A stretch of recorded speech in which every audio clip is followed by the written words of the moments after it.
The Great Depression was a time where the world economy shrank significantly. It was a time of massive unemployment, bankruptcies, and human suffering. It reached from the poorest regions of Africa and Asia to the richest regions of Europe and the Americas. And in this video, we will look at all these regions. Unlike many other sources which cover Europe or the USA, this video will cover every continent. But before we can look at the Great Depression, we have to look at the world before the Great Depression. In this world, the United Kingdom was the world's sole superpower, where the UK championed a worldwide economic policy based on free trade, where countries could buy and sell to other countries without a lot of trade restrictions. Poorer regions sold crops and raw materials to industrialized countries. They in turn used their factories to turn those resources into manufactured goods. And finally, those manufactured goods were sold all across the globe. As a result, those countries who had industrialized were able to produce more goods for lower prices than ever before, creating a global interconnected trade network linking almost every part of the world together.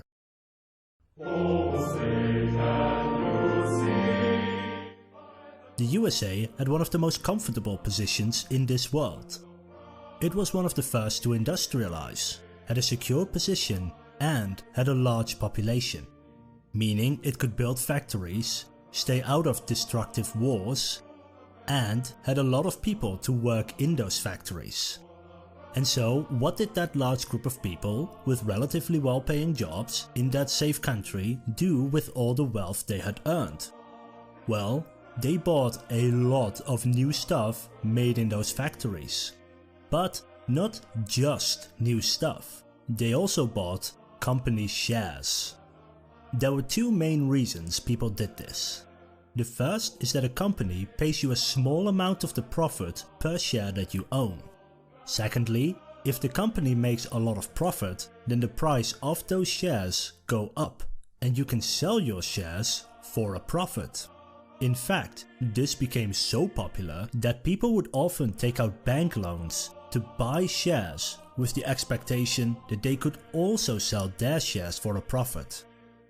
With that profit, they would repay their bank loan and have money left over for themselves. But then, in 1929, the stock market plummeted in price. The value of company shares dropped by 40% in just 1 month. This meant that if you had invested your money in shares, then all of a sudden you had a lot less money if you sold those shares. And if you took out a loan to buy those shares, you could no longer repay your loan by selling shares. And this happened to a lot of people in the USA. At first, this wasn't too big of a problem in the USA. After all, the stock market is just a part of the economy, but it is the effect this had on people's spending that is important. Because if you had lost a lot of money, then you probably aren't going to go out and buy a lot of new things. Instead, people are more likely to repay their loans or save some money before buying new things. But the question becomes, why is it so bad that people are buying less stuff? Well, when a business sells something, they use part of that money to pay salaries for employees, buy supplies from suppliers, pay back mortgages from banks, etc. So if you work in a shop, at a bank, or in a factory, that means that businesses are buying their products and services less often. This means that also these businesses now no longer earn enough money to keep operating normally. So they need to cut costs, such as firing employees, producing less stuff, or simply going bankrupt. This in turn means that there are fewer people and businesses spending money, causing more bankruptcies and more people losing their jobs, with each problem adding on top of the previous problem, making things increasingly worse. This isn't so bad if you are rich, but for everybody else, this means that you might lose your job, are unable to provide food and housing for you and your family, and you can no longer live the life you're used to. All because your business or your boss's business no longer sells enough stuff to pay for your salary. And this is why people buying less stuff is bad for an economy. But there's more. Because people who still have jobs decide that instead of spending money on new things like a car, they will instead save that money just in case they get fired too. And when a business owner sees that other businesses go bankrupt, they will also spend less money just in case they might need it to avoid bankruptcy themselves. And if you own a business which sells to other businesses, such as office buildings or factory machines, then your company now has a lot fewer clients. Not because you did something wrong, but because your clients decided to be more cautious with their money. As a result, even more businesses go bankrupt and more people get fired, eventually resulting in an unemployment rate of about 25% in the USA, similar to other nations at the time. But the problems don't end here. As more and more businesses went bankrupt and people got fired, they were unable to repay their loans and mortgages. This resulted in a lot of banks going bankrupt. If you had your savings in that bank, then that money was gone.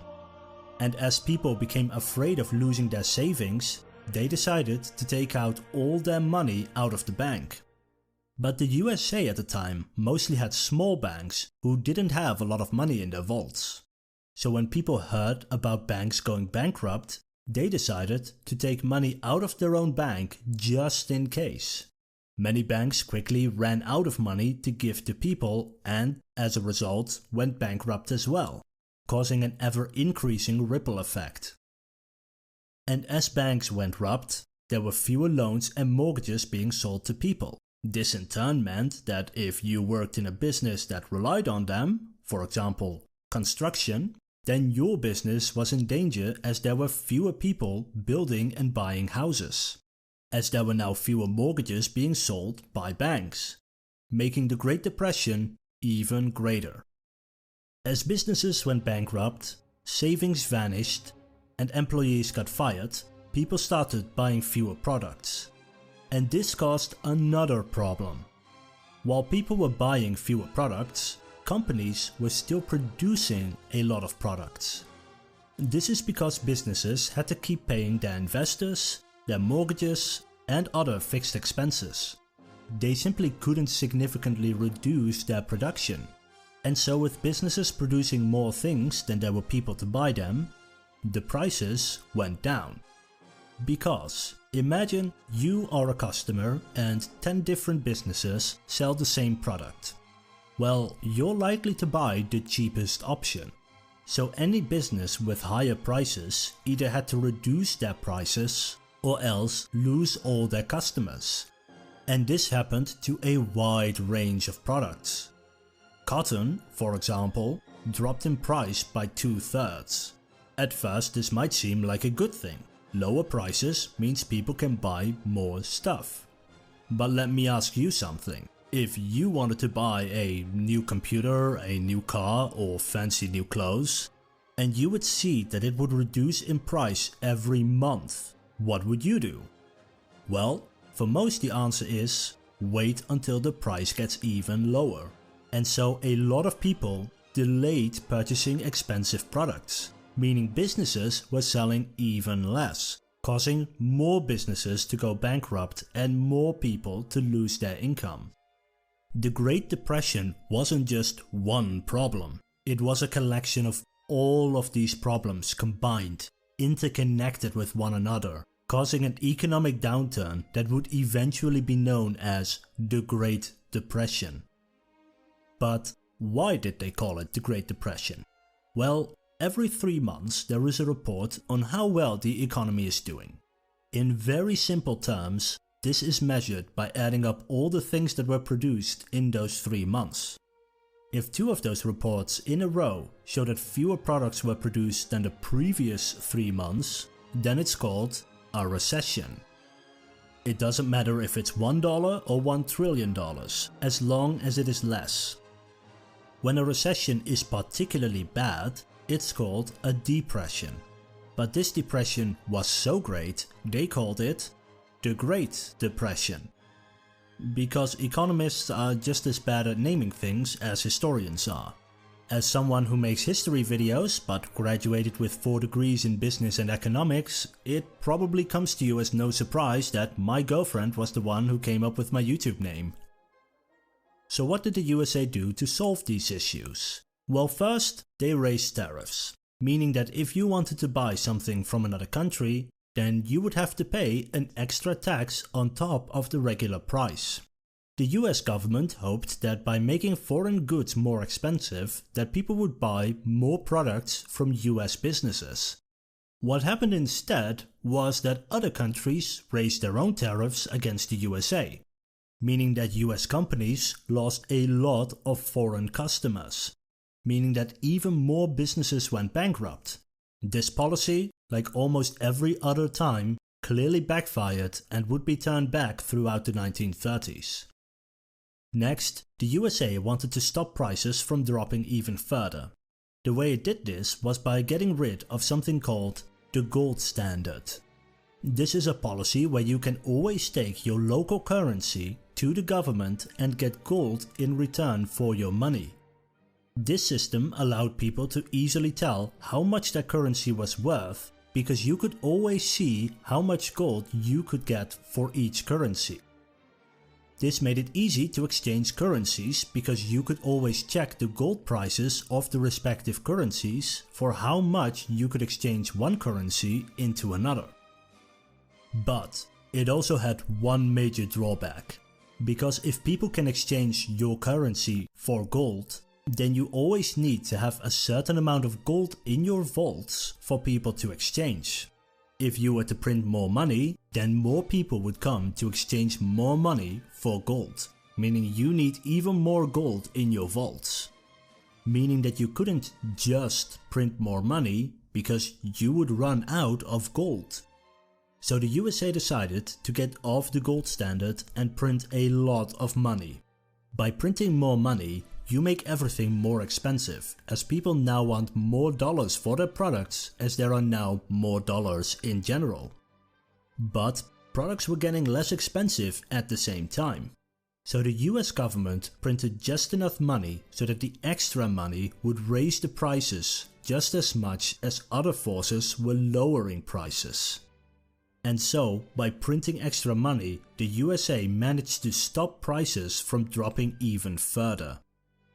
It then spent that extra money that it was printing on building new infrastructure, parks, schools, and other public works. This helped improve the economy because better educated people and more connected people make doing business easier. At the same time, the USA raised taxes in order to give financial aid to people in need, such as the unemployed, disabled, or the elderly, something that wasn't common at the time. Lastly, to solve the banking crisis, the USA did 3 things. Firstly, banks had to keep more money in their vaults in case of a bank run. Secondly, the government announced bank holidays where the banks would be closed. This way, people couldn't take money out of the bank for a while, so the bank wouldn't go bankrupt. Thirdly, they sent teams to banks to determine whether they were safe or not, and would only be allowed to reopen when the government gave them a seal of approval. While in hindsight the seal of approval wasn't worth a lot, it did make people think that the bank was safe. This meant fewer people took money out of the bank, which meant fewer banks ran out of money. Therefore, this belief that banks were safer was what made banks actually safer. By 1933, the damage of the Great Depression had run its course through the USA. But thanks to all these actions, economic growth in other parts of the world, and various other minor policies, the USA's economy was growing once again. But simply because the economy was growing again, didn't mean that it was back to 1929 levels again. It would take until 1942 for the US economy to get back to what it was before the Great Depression.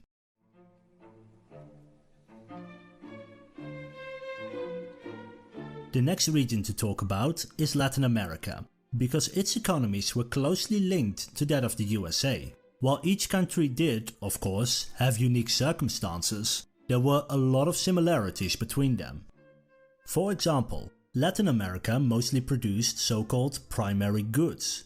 These were goods that can be harvested without a manufacturing process, such as coffee beans, copper, oil, meat, and much more. These goods were then sold mostly to Europe and the USA, who turned them into manufactured products. But when the crisis hit, there were a lot fewer customers in Europe and the USA, and just as happened in the USA, Latin America produced more goods than there were people to buy them. And so the prices of Latin American goods often dropped by 50 to 66% between 1928 and 1932. And so the large farming population could no longer earn enough money for their produce, causing unemployment and poverty to rise across Latin America. The only exception to this was Venezuelan oil, which remained profitable throughout the crisis. Then the problem got worse when the USA and later European countries raised tariffs on foreign goods, meaning even fewer people wanted to buy Latin American goods. And while the colonies didn't have to deal with tariffs from the European overlords, the tariffs still hit hard as they often traded with other nations as well. And so the Latin American problem was threefold. Their goods were getting cheaper, their trade was being restricted, and their customers were getting poorer. With export being the main driver of the economy, Latin America was hit hard by the Great Depression. And so what did the Latin governments do to solve these issues? Well, they implemented three policies. First, they tried to get prices under control. As we saw with the USA, if you produce more than there are people to buy it, then the prices drop. So, they wanted to produce as much as people could buy and no more. But this would take time, so the government decided that it would determine the prices of products and any surplus would simply be destroyed. During the 1930s in Brazil alone, roughly 60 million bags of coffee were burned. About 2 years worth of the world's coffee consumption at the time. As a tea drinker, I count this as a win-win. The second policy was to get off the gold standard and print more money, just like we saw happening in the USA. But unlike the USA, this was done to make the exports cheaper. For example, let's say I am a cotton farmer. I sell 1 kilogram of cotton for 10 HistoryScope credits. And $1 is worth 1 HistoryScope credit. So 1 kilogram of cotton sells for $10. Then our dear Supreme Leader Avery prints more money and the value of HistoryScope credits drops by half. So now $1 is worth 2 HistoryScope credits. So if I now sell 1 kilogram of cotton for 10 credits, then it would only cost $5. So anyone buying my cotton with a different currency can buy my cotton for less money, simply by printing more HistoryScope credits. And Latin America did the same so that European and US customers could buy Latin goods for lower prices, and Latin America could export more goods again. And don't worry, this is the only math in the entire video. And lastly, Latin America invested in new types of industries.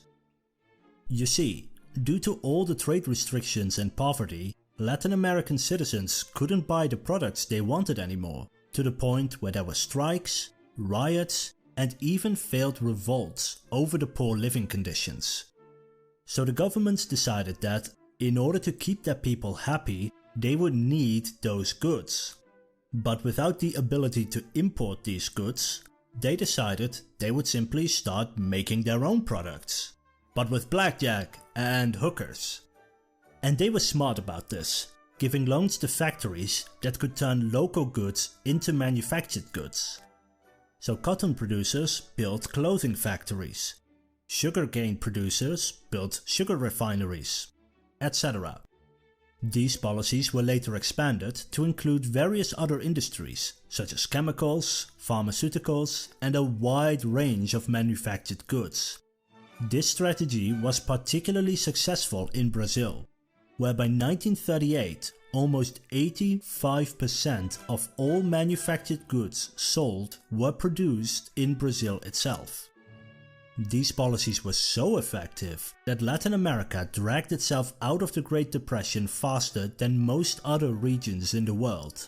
While these policies were designed to keep the ruling elites in power, they actually helped improve the lives of average people. And when the economies of Europe and the USA were recovering again, Latin America began exporting again like it used to. Except this time, instead of relying on basic goods, it now sold a wide variety of goods. And when World War II rolled around, Latin America adhered to the 34th rule of acquisition. War is good for business.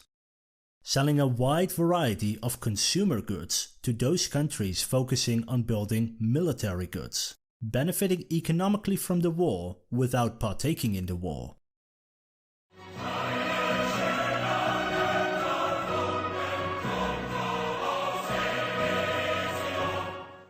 Next up, Europe. Europe was one of the richest regions in the world, being the first to industrialize and holding colonies across the globe. It had just fought World War I, killing around 10 million people, destroying homes and infrastructure, and redrawing European borders. Europe in the 1920s focused on recovering from this war. New countries such as Yugoslavia, Poland, or Hungary had to completely restructure how their countries functioned. Poland, for example, used to be part of Germany, Russia, and the Austro-Hungarian Empire. Now that they were independent, they needed a new administration, a new system of infrastructure, and everything else that involves running a country.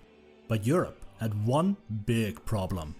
Before the war, Europe's heavy industry was its strong point, making ships, steel, trains, and much more. But while countries such as Japan and the USA had been building themselves up, Europe spent 4 years blowing itself up. And by the 1920s, Japan and the USA made those same goods both better and cheaper. And on top of making worse and more expensive goods, Europe also produced more than people were willing to buy, meaning prices went down, just like in the Americas. Meaning European businesses earned less money, except in Europe this already happened before the Great Depression. Europe also wasn't doing too well politically. The losers of the war, such as Germany, had to pay war reparations to France and Britain, and they had to repay the USA for all the money they borrowed during World War I. To make matters worse for the losers of the war, they also weren't allowed to do too much business together. So if you were Austrian and did business with next door Hungary, then you now needed to find new customers, making their infrastructure lose a lot of its value. By the late 1920s, Europe's economies were already slowing down. And then the Great Depression hit, and Europe faced many of the same issues the USA had. Just as the USA, stock prices lost a large part of their value. Businesses went bankrupt, people got fired, and many products dropped in price. On top of that, Europe also faced a banking crisis. But unlike the USA, European countries had a few large banks per country. If just one of those banks went bankrupt in one country, then millions of people and businesses would lose all their savings, making the Great Depression even greater. But there are significant differences too. For example, in Eastern Europe, 70% of the population worked in agriculture. When prices dropped, farmers could no longer earn enough money selling their crops, and poverty rose, causing the same issues we saw in Latin America. So what did European nations do to solve these issues?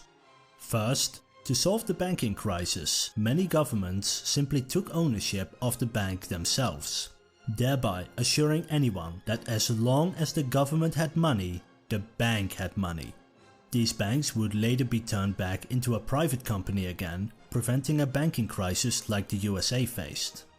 Secondly, with the Great Depression, US investors no longer wanted to invest in Europe. So European nations decided to show investors how good European governments are at repaying government debt by increasing taxes and reducing spending, in a policy called austerity. By having more money to repay debt, they hoped investors would invest in Europe again. Instead, businesses which sold products and services to European governments lost those governments as their clients, causing more bankruptcies and unemployment while doing very little to bring back US investors. These policies were particularly popular in Balkan countries such as Yugoslavia, which used to be this part of Europe. By the way, if you want to see an in-depth video about the breakup of Yugoslavia, then you can do so by voting in the poll in the description. To prevent job losses, European nations implemented tariffs, just like the USA, in the hopes that domestic companies wouldn't have to compete with foreign companies as much. But just as with the USA, this simply meant that companies lost foreign customers. But unlike the USA, most European nations had much smaller populations than the USA and relied more on foreign countries for trade. So if, for example, your company bought French coal and German iron to make steel, then you now need to pay a lot more money for the coal and for the iron. And when you sell your steel, you have to sell it at a higher price. Thus, as always, tariffs hurt customers the most. Some nations saw the folly in this approach and decided to band together. The Benelux countries removed tariffs between each other in the UCI agreement. Interestingly enough, this agreement eventually evolved and became the template for the early European Union. The Nordic countries, along with a few other nations, did something similar with the 1930 Oslo Agreement, and various other small European trading blocs were established over time. But eventually Europe did start to recover, with the United Kingdom leading the way. European nations reduced tariffs, hoping other nations would do the same. It got rid of the gold standard, printed a bunch of money, and then spent that money on public work programs, the poor, and the unemployed, similar to the USA. Many countries followed the example of the UK, and once they did, their economies started to recover as well. But some countries went a different route. Germany printed so much money that the money became effectively worthless and took strict control over its economy, controlling prices, import and export. When it elected a man with a Charlie Chaplin mustache into power, it took even more control over the economy and invested a lot of resources in its military industry. By the late 1930s, many European countries increased investments in their militaries. While this did help to boost industrial output, it also dragged Europe into another world war. Europe wouldn't fully recover from the Great Depression until after World War II, with Soviet and US development projects such as, for example, the Marshall Plan.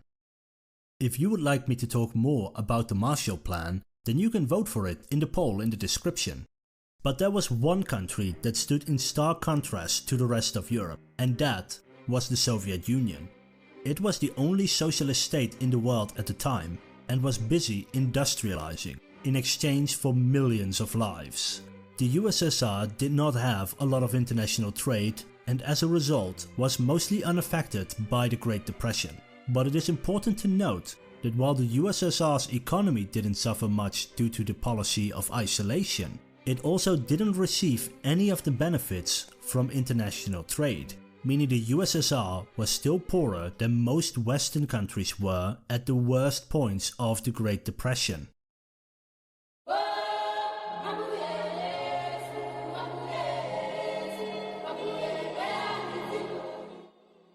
Now it's time for Africa. And Africa is the place where we put emotional depression in the Great Depression. By 1929, Africa had been completely colonized except for Ethiopia and Liberia. While the African colonies were ruled differently per colony, there are still many similarities between them. In general, the African people had to pay a tax to their colonial government. This tax was usually the same amount for every person in that colony and had to be paid in the currency of the European overlords. So British colonies paid in British pound, French colonies in French francs, etc. In order to pay this tax, Africans either worked for a European company in Africa or devoted a portion of the land to growing crops. They then sold that crops in exchange for European currency to then give that currency to their colonial government as a tax. Those Europeans then built a few ports and companies paid an export tax before sending those goods back to Europe. But as we saw with Latin America, when the Great Depression hit, the prices of agricultural products dropped. As a result, the Africans could no longer pay their taxes. This forced many Africans to either leave their land and work for a low wage on European mines and plantations, or to simply disappear into the slums of African towns and cities. The already rampant poverty grew even worse. And because these colonies were owned by European countries, it meant that bad European policies affected these colonies too. So when European nations implemented tariffs, that also meant tariffs for African colonies owned by European nations. So Italian pasta makers had to pay an extra tax for African wheat produced in French colonies. Just like everywhere else, African crops sold for a lower price and fewer people wanted to buy it.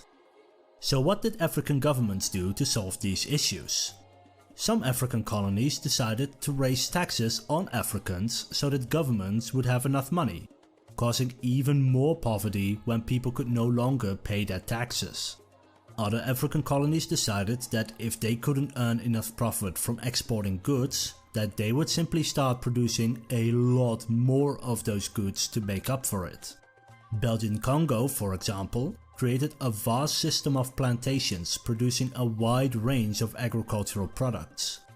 This made the plantation owners a lot of profit at the expense of local Africans working the fields for low wages in order to pay their taxes. Europeans profiting off of African poverty was a trend throughout Africa. So the colonies which were doing the best were the ones with the most independence. Egypt, for example, relied on exporting cotton. So the Egyptian government got rid of the gold standard relatively early to make Egyptian cotton cheaper for foreigners and invested in the textile industry to produce more profitable cloth. This made Egypt the first African region to seriously industrialize, which brought wealth to the urban areas but left rural people living in poverty, thus increasing wealth inequality in Egypt. Another relatively independent colony was South Africa, which exported natural resources such as diamonds and gold. And because most countries were still on the gold standard, governments wanted to buy a lot of gold. So South Africa exported a lot of gold. Even when countries left the gold standard, people still wanted to buy gold because they expected countries to go back to the gold standard once the crisis was over, as countries had done many times in the past. Many Caucasians in South Africa benefited from the gold trade, while, once again, native Africans toiled the mines for very little in return. The independent African states weren't doing much better. Liberia, for example, had taken out a loan to invest in a rubber plantation to sell rubber to the USA.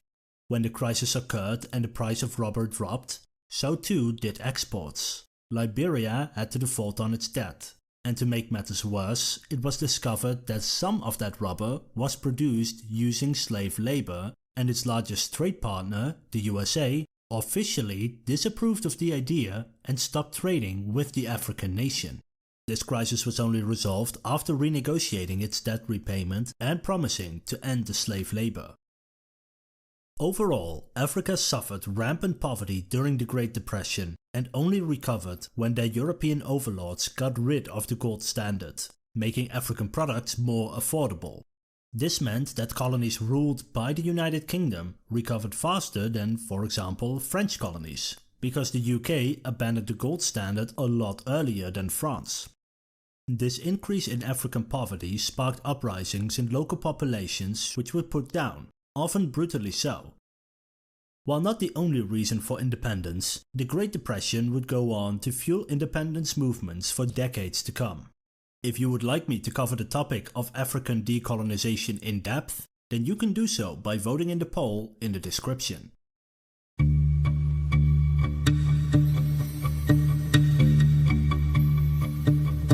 Now let's go to a land down under, with Australia and New Zealand, whose economies were closely linked to that of the UK, exporting mostly agricultural products. When the British got into the Great Depression, Australia and New Zealand lost most of their customers, so they did what Europe did, by raising tariffs and cutting spending, which went just as poorly as in Europe. The thing that got them out of the Great Depression was the economic recovery of the UK and negotiating a deal giving Australian and New Zealandish products preferential treatment.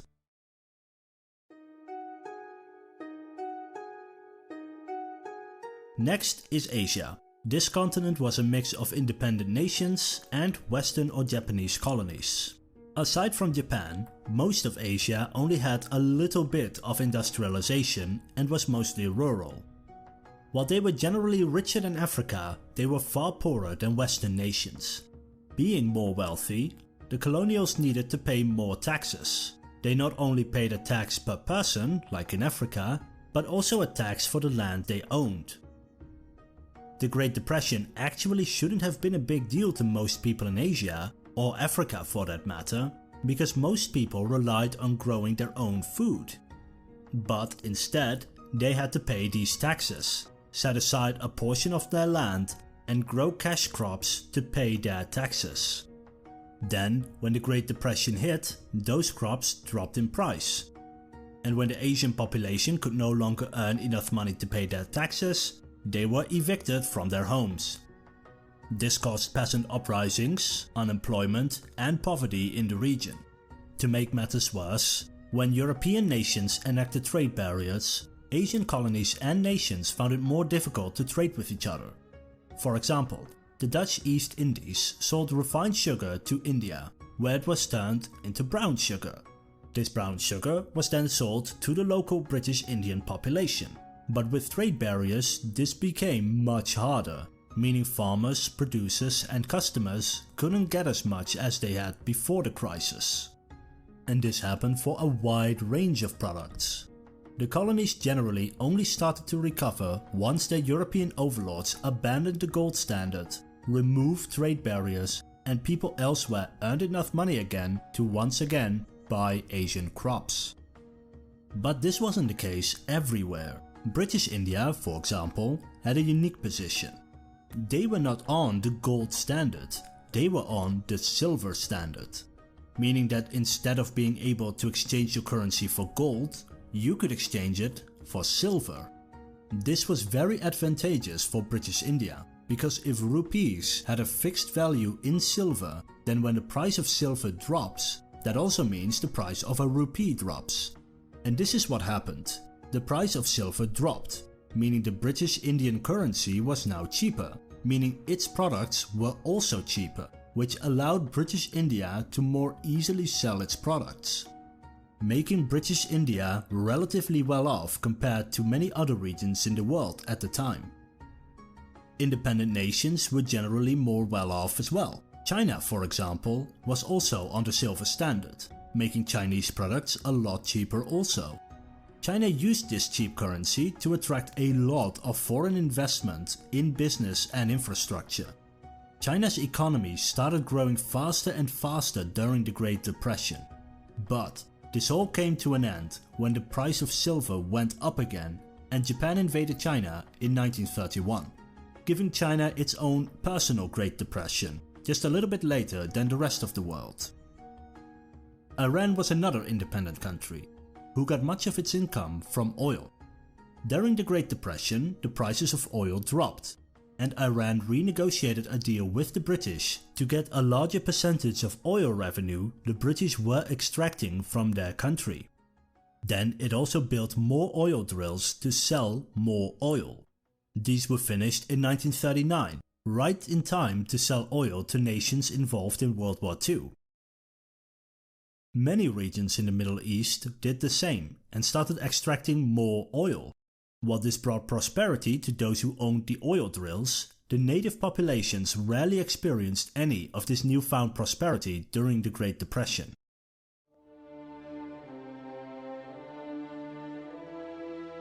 The last country we will discuss is the Empire of Japan, because Japan during the Great Depression did everything right. In fact, Japan did things so well that today we still do what they did. When the Great Depression hit Japan, it hit it hard, but unlike other countries, Japan recovered very quickly. The government appointed Takahashi Korekiyo as finance minister and immediately went ahead to abandon the gold standard and print more money and devalue the Japanese yen, rather than waiting several years like most other nations. This made Japanese goods cheaper and fueled growth. Then the Japanese government invested in new industries, particularly heavy industry.